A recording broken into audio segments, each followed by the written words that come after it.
This is More to Say with Randy Naughton. Interesting conversations with interesting people. We welcome you into another edition of More to Say with Randy Naughton. It's a podcast, and we've been going strong for a number of episodes now, and we thank you very much for supporting us. And if you've gone through all of our episodes, you want to keep up with what I'm doing on the daily, please follow me on social media. I'm everywhere. Every one of these social media icons you see below, you can follow me there and engage, and we'll have a good time there as well. More to Say is a podcast, a conversation with interesting people. Interesting conversations with interesting people. That's what I like to do. And we couldn't do it without our sponsors. I'd like to thank our sponsors, the Lemp Mansion in St. Louis icon, one of the most historic places in all of St. Louis. They have events, they have overnight stays, great meals, you name it. Go to lempmansion.com. I'd like to thank Team Jakey, which is a local 501c3. They are hoping to end the stigma of mental illness and prevent suicides. This family knows all too well how terrible it is. They did lose one of their family members to suicide. So they started this foundation to try to help others, Team Jakey, and we'll keep you posted on that. We'd like to thank Tremont Wynn, who is one of our podcast partners, who is helping us kind of put things together. And of course, my other podcast partner, Logan Janis, who is the host of the Mostly Superheroes podcast. He too has a variety podcast, not only superheroes, but he's the man who technically puts it all together. But our guest today is somebody I've been literally waiting decades to speak with. She is an example of hard work, of entrepreneurship, of giving back, of community, and St. Louis born. So this is, the community and what she built started all in St. Louis. I'd like to welcome Maxine Clark. Thank you for joining us today. I am glad to be here. Love to talk about St. Louis. Yeah, St. Louis, of course. In case you live in a cave, Maxine Clark is the person who started back in 1977. Oh, Build-A-Bear. You know who Build-A-Bear is, right? 1997. 1990. What did I say? 87? 77. Oh, my heavens. No, 1997. Celebrated 25th anniversary just 2 years ago. And now you are the CEO and founder of the Clark Fox Family Foundation, which we'll get into that as well. So I want to first talk to you about Build-A-Bear. I know you stepped down as CEO a number of years ago, but Build-A-Bear, I was just in Tennessee in a mall in Franklin or Cool Springs, and I'm like, oh, Build-A-Bear everywhere. Build-A-Bear, nearly 500 stores all around the world, and more than 225 million stuffed animals have been sold. Does that blow your mind when you hear those numbers? It's pretty amazing, but it was a plan. I had a business plan. It's published in I have a copy of it. I don't know if you can see it. A very special business plan. Yeah. Yeah. It's not published for the public, but my current CEO I gave her a copy and she had it put into a book for me. So I would always have a copy. Oh, that's adorable. I had a plan. I was in the retail business for 25 years prior to that. And I knew how to do a plan. I knew where all the best malls in the country were. And I understood children and their love of stuffed animals, and we were in the middle of a boom in stuffed animals. At least the little Beanie Babies were very popular at that moment in time. And while I don't have any children of my own, my next door neighbor kids and friends of mine's children and everyone loved to come over to our house. Number one, because we weren't their parents, and number two, because we had an art room in the basement where kids could create things and design things and make things, and so I've always been that kind of reminding children to keep their kid think, and Build-A-Bear allowed me to keep my kid think. Well, I will tell you, of those 225 million stuffed animals that have been built and loved around the world, I currently in the next room probably have about 35 or 40 of them. Wow, my impressive. Child, who is now 32 years old, she was growing up and spent a lot of time in the hospital. So a lot of people brought her things from Build-A-Bear, and they gave her gift cards to go to Build-A-Bear when she was recovered. So when I tell you, I know that place inside and out, and it's brought us countless hours of joy and years of joy. I can't even begin to tell you. It's pretty amazing stuff. And remind me when we're done talking to bring something up to you, which I'll ask off camera because it's kind of a personal thing. But I'm going to ask you about that. So where did you come up with the idea of Build-A-Bear? I know teddy bears were kind of teddy bears were just kind of teddy bears, right? Hmm. The Hmm. origin of Hmm. teddy bear go back to Teddy Roosevelt. But what made you think of customizing these stuffed animals that kids love? Well, again, I'd been in the retail business for 25 years, and one of the areas I worked in over the course of time was in new idea development. And one of the projects was called the Land of Oz, AHH apostrophe S, at the May department stores. And it was a grandma gift shop inside of a department store that had all kinds of fun things, from Sanrio to clothing to, plush toys. And we would watch the grandparents flock to the floor, and we watched children flock to the floor because um, they wanted to tell the grandma what they wanted to buy. So I knew how to do this. I learned how to do it from the best in the business. But I was always still a kid. I was using my kid thing, because if you ask a child, they aren't um, held down by any kind of real complexity. They just know what they want, and they want it now or yesterday. It's just, and Right. it's not all bad. I mean, it's a way you can stay current with what's popular. But I had retired from my position as president of Payless Shoe Source, and came back to St. Louis to get my kid think back. And I took my two next door neighbor kids. I picked them up after school, and we went looking for Beanie Babies. They were really popular. This was 1996. I have a lot of And those too. and the we went to our store in our neighborhood that had a sign in the window that said we have Beanie Babies. But when we went in the store, they didn't, because during the day the parents used to troll the stores to Oh, collect yeah. them, and they took the fun of discovery away from the child. So Katie was a little bit disappointed. She was 10 years old, and she said, you know, these are easy. We could make these. She meant go home to my house and do a craft project, but I heard something different. And that day, the idea for Build-A-Bear Workshop was born. The And kids we, went home downstairs and got out the stuff, and I went to the computer and I was netscaping. Could I find a business, a manufacturing business, that I could re-engineer to make it customer facing rather than behind the scenes, right. where customers could, do it? And I found a couple, but they didn't want to sell. They thought it was a crazy idea. And when I talked to the kids about it, the kids all thought it was a wonderful idea. So I proceeded, and 9 months later, we opened our first store at the St. Louis Galleria. And I know that's the one I frequented very often. And, just the machinery and the soft edges and the fairy tale cloud-like atmosphere it was in, it was literally like better than a day at Six Flags, because it wasn't just going to a store. It was an experience, not just for the child, but for the whole family, because they could build what they wanted. They could customize it, as you said. Yes, and that was the whole idea, a hands-on experience. Because when I was a child, I lived in Miami, Florida. I'm not from St. Louis, and Hmm. I would go to we had a bakery that wasn't too far away from us. We had a dairy that wasn't too far away from us, believe it or not. And we would go on these field trips that were really almost walkable. You could almost walk to them, but you definitely could smell the bakery, the bread and the cupcakes and Right. everything being made. And I remember walking in there on this field trip and thinking, wow, this is how they make those delicious cupcakes. I didn't want to be a baker. I didn't want to be a dairy farmer either. But knowing how things are made is really an important thing to teach children, so they understand concepts. They understand what it takes to get something from one place to another. They might think about what career they might have. How could they be in that? And we know that when children look at construction sites, especially little boys, they love the big tractors and the big Yeah. lifts, and I remember with a friend of mine who had a little boy, we had to stop every time we saw one of those, and how they look at trucks and the truck drivers honk at them. That's an experience. Yeah. And you don't have to go very far to have those experiences, to encourage those experiences, so that kids look around and pay attention. And so I really wanted to make that field trip experience in your local mall, because malls were The thing. and still are, Yeah. but definitely growing and prospering. And that's where you went for everything. That was pre-internet, pre-shopping on the internet anyway. The internet existed, but Right. you weren't necessarily shopping there yet. And so I wanted to involve the internet also. I felt the internet was going to be a critical part. And one of the reasons that I left corporate America was that corporate America was still thinking of the traditional store customer relationship. And I knew there was going to be a different one.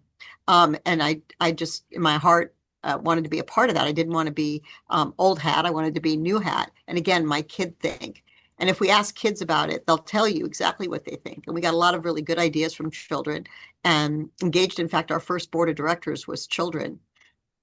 Brilliant. I So mean, they that's really helped brilliant. us. Yeah. Yeah. And you think about that kid think and you wonder, do kids have kid think today? Because we are so technologically oriented right now. How does Build-A-Bear make that transition from the kids of today or yesterday, where again, my daughter was born in 93, she's in her 30s now. This generation is having children of their own. How does and did Build-A-Bear, and are you hoping to maybe transition into the new generation of kids? Yeah, we have done that very successfully so far, because the stuffed animal is not something that was invented in 1997. The stuffed animal was invented in 1900 Right. and has gone the test of time. And so that cuddly experience that you have as a baby with that soft friend that you get, you see kids carrying them around everywhere, all the Yeah. time. I'm always afraid they're going to lose their teddy bear like I lost mine, or their puppy dog, or their kitty cat, whatever animal, their dinosaur. And that was the other thing. Why would it be limited? The quintessential stuffed animal is a teddy bear, but it didn't have to be limited to a teddy bear. And we didn't limit it. From the beginning, we had No. about 25 animals and 25 different outfits and 25 accessories. So you could make a million combinations. And there was nothing that would keep you from making a frog in a bride dress, or a pink bear in a football outfit. Right. That is up to the imagination of the child. And we did not want to limit it. We wanted to see as many possibilities as the kids could come up with and applaud all those possibilities. And that's what's happened. The other is that a lot of the trends that were happening when I was starting out in my retail career, whether it was Barbie or Polly Pockets or Strawberry Shortcake or the Right. Care Bears or Pokemon or any of these things, are still around, and they come out in Hello Kitty in new versions. And Build-A-Bear is the premier company that those partners look for to make sure that we make the absolutely perfect version of that for our customer. And we do that. We have a tremendous reputation with the creators of that content to bring their characters to life. So it's rarely that something comes out in the movie theater or in books or whatever, that people don't contact us. We can't do everything, Right. but they contact us hoping that we will say yes. And we try to say yes where it's really going to be meaningful to children. And there's the good kind of partnership.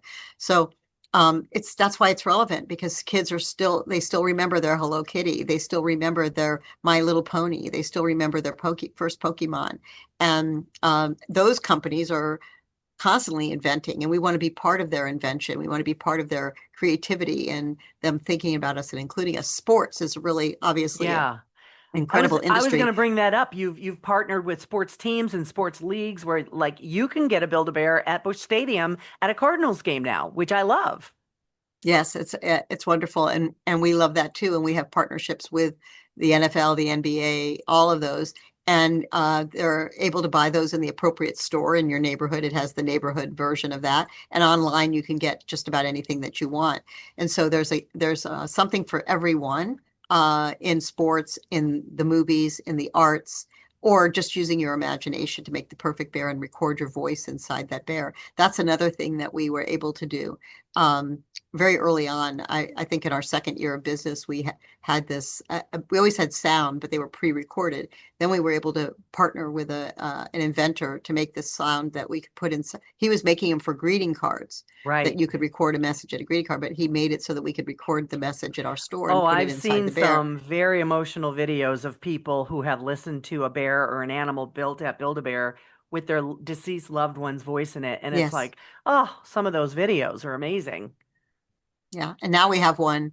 We have Bears and Sounds at a hospice here in St. Louis, where the grandparents or whoever it is that's passing on, can record a voice for the children in their life or the adults in their life, their own Right. children or grandchildren, and it's very, very special. We know that it's not sad, that makes it less sad, and it makes you allowed to have that voice. A friend of mine told me that they were going on their first vacation away from their children for a long time, for 2 weeks, and they went to Build-A-Bear, made of bears, and they recorded their voices in the bear so that they could listen, mommy loves you, daddy loves you, while they were gone on Oh, vacation. adorable. And so There's so many, it touches so many buttons, but that same person was like your daughter. She's in her 30s and Yeah. she had her own Build-A-Bear experience, and her kids have had their Build-A-Bear experience because Yeah. they know me, but they hadn't had mommy record their voice and daddy record their voice in the bear.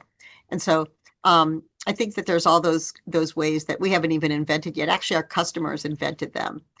People have baby reveals, through the color of their bear, or they tell their husband they're pregnant through the bear. There's all kinds of ways that people have imagined and used Build-A-Bear. In fact, we have doctors that have called us to buy those recording devices and have them in their stores, in their office, not their store, everything's a store to me, but in their office to record the heartbeat when they hear one, so that they can record. So there's so many ideas that people have. And that's one of the things I'm most proud of, is that Build-A-Bear has inspired other people to think of how they might use Build-A-Bear to save a memory, or to create a memory, or to share a loved one's messaging with them. So it's very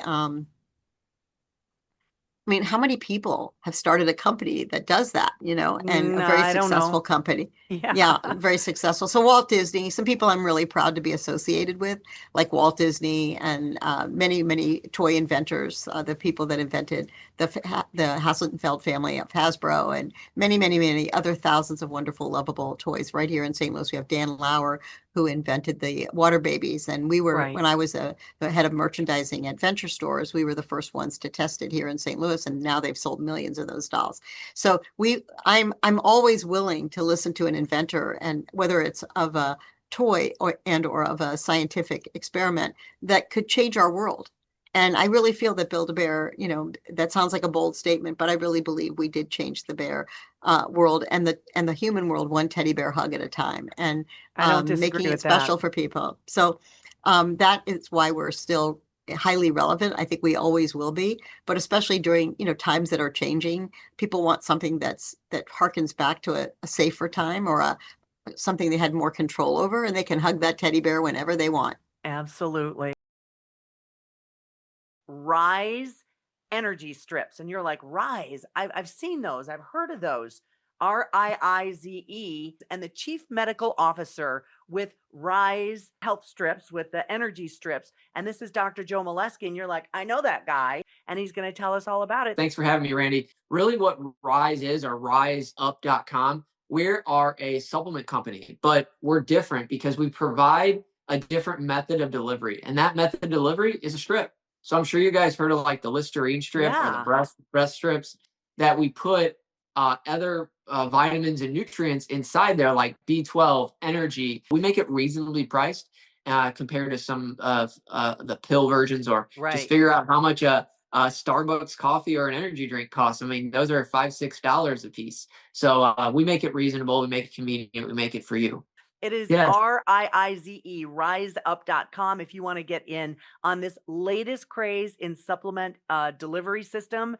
It's under the tongue. It dissolves in moments, works in minutes. So you want to maybe check that out to see which one might work for you, for whatever you'd like to help or correct. Dr. Joe Molesky, I thank you so much for joining me. Thanks for having me. I really appreciate it. Rise up. Now you're hearing from us over here on the podcast, Mostly Superheroes. I'm your host, Logan Janis. Arena Andy. Scotty Scoop. Sam the Sleeper. And we're bringing you all the things in St. Louis and beyond, from events and interviews, sports and movies, comics and games, to community and news. All the things that you need to stay informed, have a little fun. It's all happening at mostlysuperheroes.com, and we'll see you there. Hi, everyone. It's Randy Naughton from the More to Say podcast with another sponsor shout out. When is the last time you've been to the Lemp Mansion in St. Louis? Did you know it is one of the most haunted places in all of North America, with an incredible history? It's a beautiful building, first of all, and they've got so many events. When's the last time you've been there? They've got boozy bingo, holiday brunches, events like weddings and parties, a scavenger hunt, overnight stays, if you dare, Spirit with the Spirit tours, and their legendary all-you-can-eat family-style fried chicken dinners on Sundays. It's amazing. So listen, check it out on their website at lempmansion.com. We thank them for supporting our More to Say podcast, and I'll see you at the Lemp. Hi, everyone. It's Randy Naughton from the More to Say podcast. Thank you very much for supporting our podcast over the tons of episodes we've done so far. Somebody I want to shout out specifically to is an organization called Team Jakey. They are one of the sponsors of the More to Say podcast, and I couldn't be more grateful to be partnering with them. What is Team Jakey? Well, this family, the Zeller family, knows all too well what it's like to lose somebody to suicide. So that happened to them, their beloved Jake. Took his own life. And what they want to do, they've set out on a quest to end the stigma of mental illness. So Team Jakey puts together all these amazing community events year round to help raise the awareness and prevent suicide and end the stigma of mental illness. So we would love it if you followed them on Facebook, Team Jakey and the Stigma. And of course, thank you for supporting the More to Say podcast as well. Team Jakey is one of our partners, and we are so happy to have them on board. Thank you very much, and we'll see you on the podcast.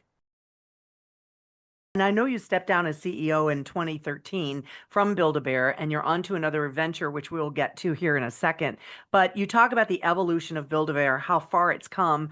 Does it still have eons to go? Because I think it's going to be a timeless thing that will probably never go away.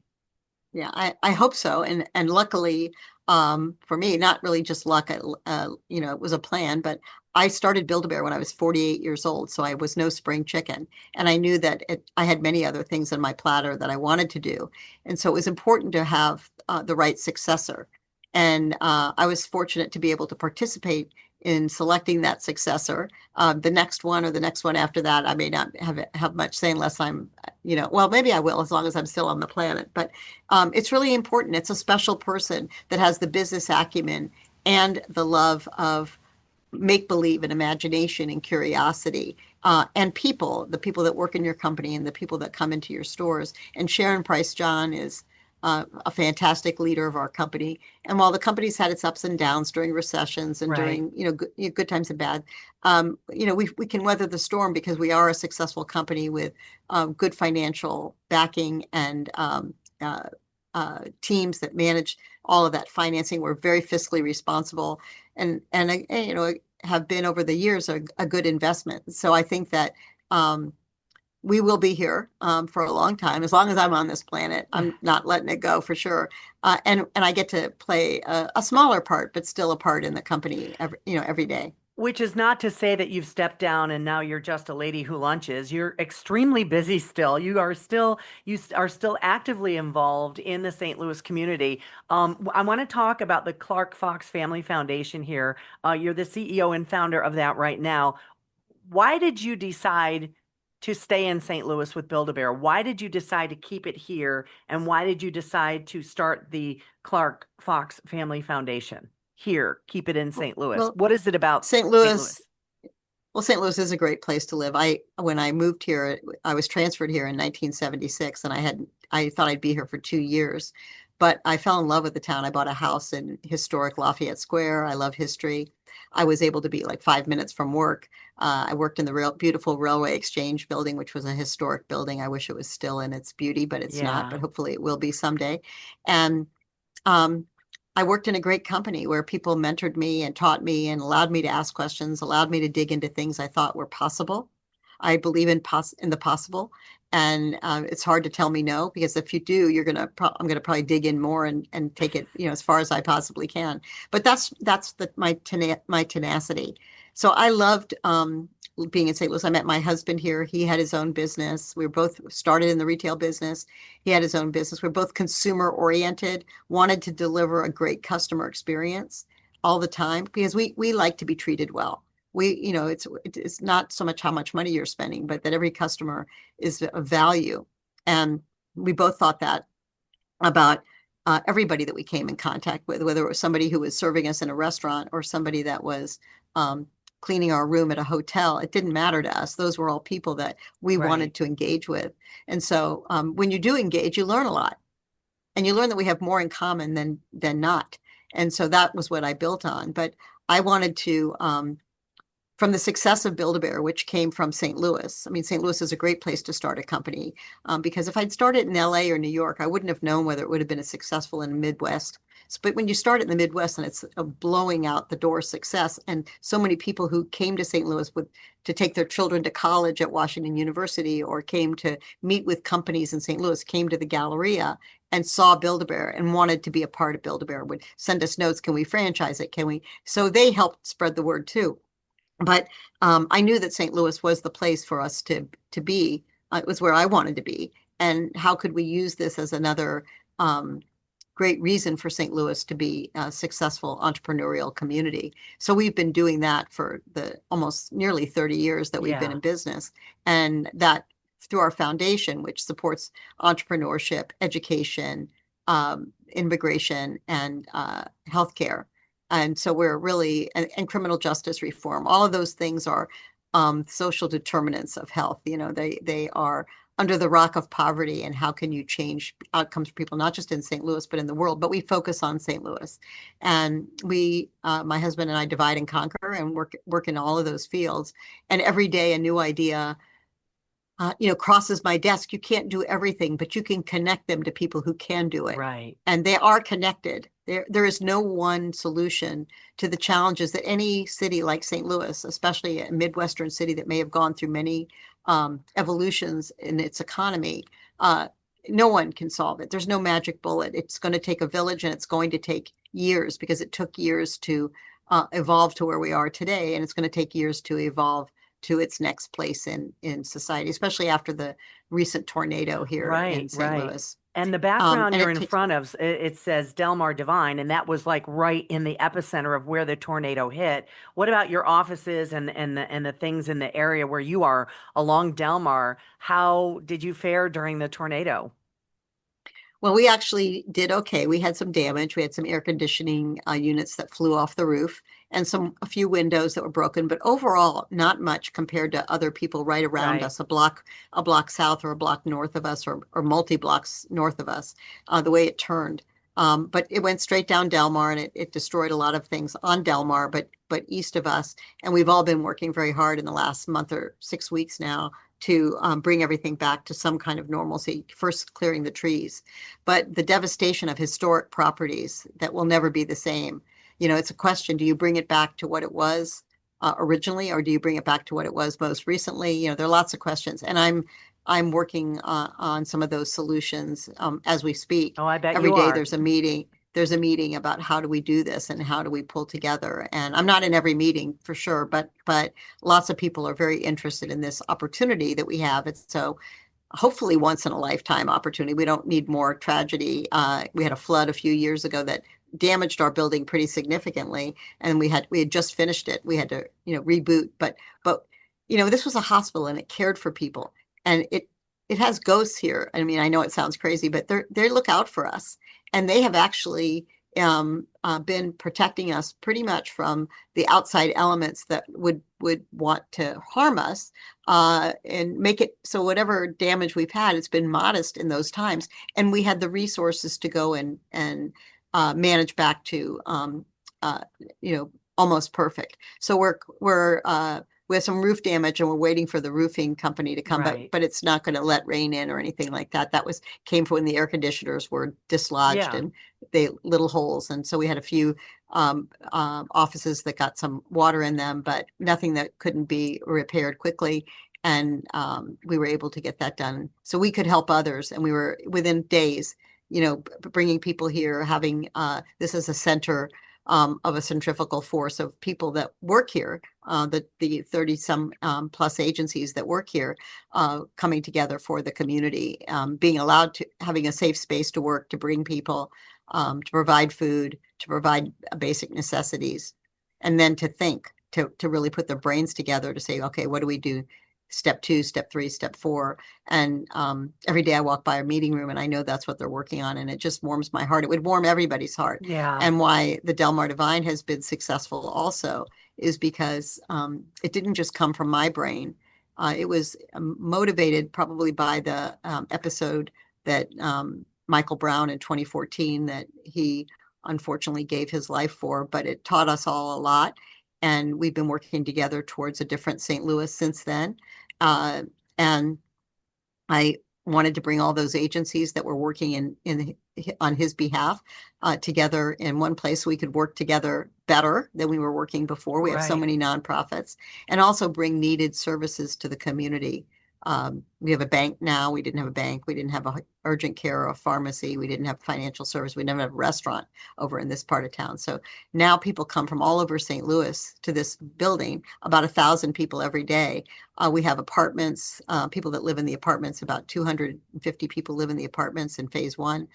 We have over 40 people that conduct business here commercially, 40 organizations, and they employ about 870 people. So that's a lot of people coming and going. And then phase two, which is the last quarter of the building, it was a whole city block of a hospital.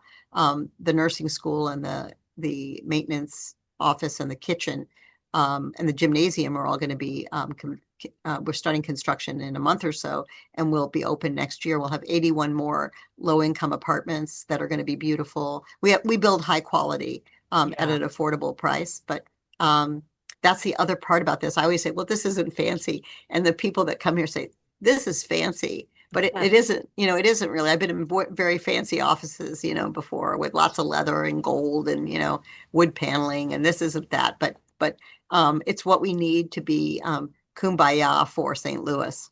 Yeah, you are definitely an incredible ambassador for the region, no doubt. I did want to touch base on something that the Clark Fox Family Foundation has implemented. It's something called blueprint4.com, which is a free mobile app designed to help families navigate the best summer activities, pre-college programs, career options for the family. And of course, you mentioned the Del Mar Divine. Tell me a little more about blueprint4.com. Who enrolls, who looks it up, and who benefits?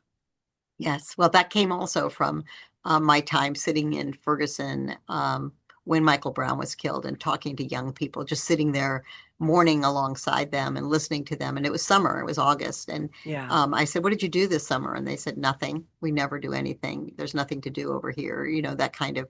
And I knew that my friends enroll their kids in summer camp starting in January, that there's a time, if you don't call by this time, your kid doesn't get into that summer program. So I didn't have children, so I didn't know that so much. So we went out looking, my team, a few people that we had in our staff at the time, what could we do to bring all the summer camps together and put that information out for everyone in St. Louis to use, not just wealthy people that had access. And these programs are not inexpensive, some of them. But we also found that there were hundreds of free programs and camps for about a week all over St. Louis. Not enough in North St. Louis, but more there now today than there were when we started in 2015 was our first launch. And maybe we had 3,000 camps on there. Now we have 10,000. And they're all over St. Louis, and we make it available to parents in North County. We go to camp fairs. We've created camp fairs because they didn't exist in the north of Del Mar. We partner with the school districts. We go to festivals and put out a table, and we give all the information to families, and they can go on. And we also provide, with the help of friends, about almost $200,000 of scholarships, because a summer camp can cost about $250 a week. Yeah. And even if you're a middle-class family and you have 3 or 4 kids, that's a lot lot of money for 10 weeks of camp, so there are scholarships available in some free camps. The YMCA camps are amazing. The Boys and Girls Clubs camps are amazing. And there are camps for kids who love science, and kids who love art, and kids who love sports, and kids who love swimming. And those are also early influencers of career choices, because kids start to see jobs they could have when they're a teenager, and they see jobs they could have when they're an adult. And the more exposure they have to those things, the more dreams they have, the more imagination I could do that, I could do that, I could do that.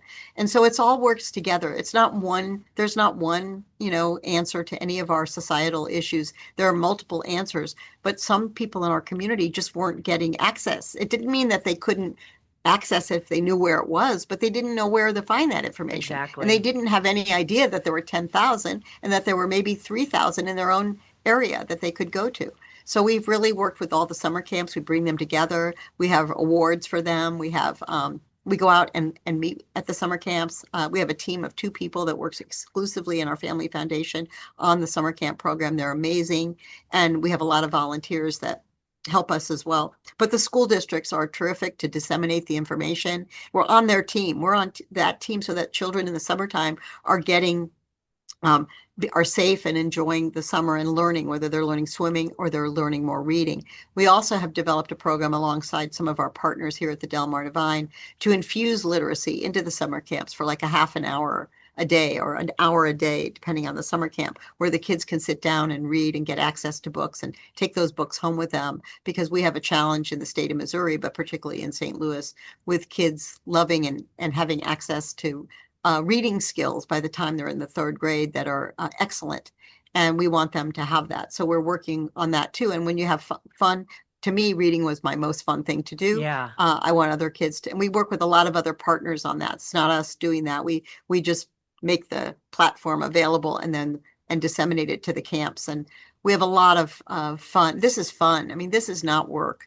This is really heart work, and not hard work, but heart work, similar to Build-A-Bear, where you can bring joy to people and right here in their backyard. It is not a fortune to do this work. It's a little bit of money, and a lot of people are glad to help us do the work. They want to do good, but they don't want to do the work to do the good. So we do the work, and they help us do it. And it's a village. It's part of our village, and we make that village accessible to others. Well, we are running out of time. I did want to make sure to get the website in there for maybe parents who might be listening. It's blueprint4.com if you want to check it out. That it's an app, it's a website where you can access all the information about everything. And I just want to wrap up by asking you, like you mentioned that you started Build-A-Bear in your late 40s, in the late 90s, and anybody who can do math can figure things out. What in the world keeps you going? Does the word retire ever come to your brain? No, I'm rewired. I love it. And not I'm retired. Stealing that. Absolutely. It is. I stole it from somebody. I heard it. And I thought it was a great idea. I actually use my entrepreneurial skills more now than I did that, just working on Build-A-Bear or working in the Make Company on whatever projects pay less. It was wonderful. I had a great career. I learned so much from my mentors and teachers and people that were wiser and older than me. And I just want to share that with others. And many of the people that worked with me at Build-A-Bear also share in this, like my CFO and co-partner here at the foundation was my CFO at Build-A-Bear. And so she's rewired too to do good. And she does a lot of other good with her former high school and her college and other things that she's engaged in. And we both know that, to those that get a lot, you have to give back. And it's actually, sometimes it's really frustrating because not everybody on the team is where you are, but the most part, it's really rewarding. And all of us have that opportunity to volunteer, whatever that we want to do. I'm just not a golfer and, I want to spend my time doing those things, but I am, it gives me energy. Children and all of the people here at Del Mar Divine definitely keep me young at heart at the least. And I feel really good about all the work we're doing and the changes that we're making. Yeah. And even a disaster like a tornado can put you into a different place that says, we're not going backwards. We're going to use this to go forwards. And that's what we try to do. And that's how I try to inspire people that are really, really have suffered a lot during this particular time. How can we help you? What can we do to help? You use the word inspire. You are truly an inspiration, not only from your entrepreneurial days to Build-A-Bear through the foundation that you now run and continue to run amazingly. So I want to thank you so much for your time. It was a great conversation. I'm so glad you agreed to chat with me today. I'm really, really grateful for your time. And I also want to thank everybody who follows us on the More to Say podcast as well. Please follow, share, subscribe, all that good stuff. Follow me on social media. Thanks to all of our partners, our sponsors, the Lemp Mansion in St. Louis, lempmansion.com for events, hauntings, meals, you name it. Team Jakey, which is a great 501c3, doing great things to end the stigma of mental illness in the St. Louis community. The Mostly Superheroes podcast, led by my podcast partner, Logan Janis, and of course, my good friend, Tremont Wynn, who was instrumental in making this interview happen. So thank you so much, Maxine. I appreciate you joining me today. And until next time, everybody, see you on More to Say. This has been More to Say with Randy Naughton. Interesting conversations with interesting people. Be sure to like or subscribe wherever you get your podcasts.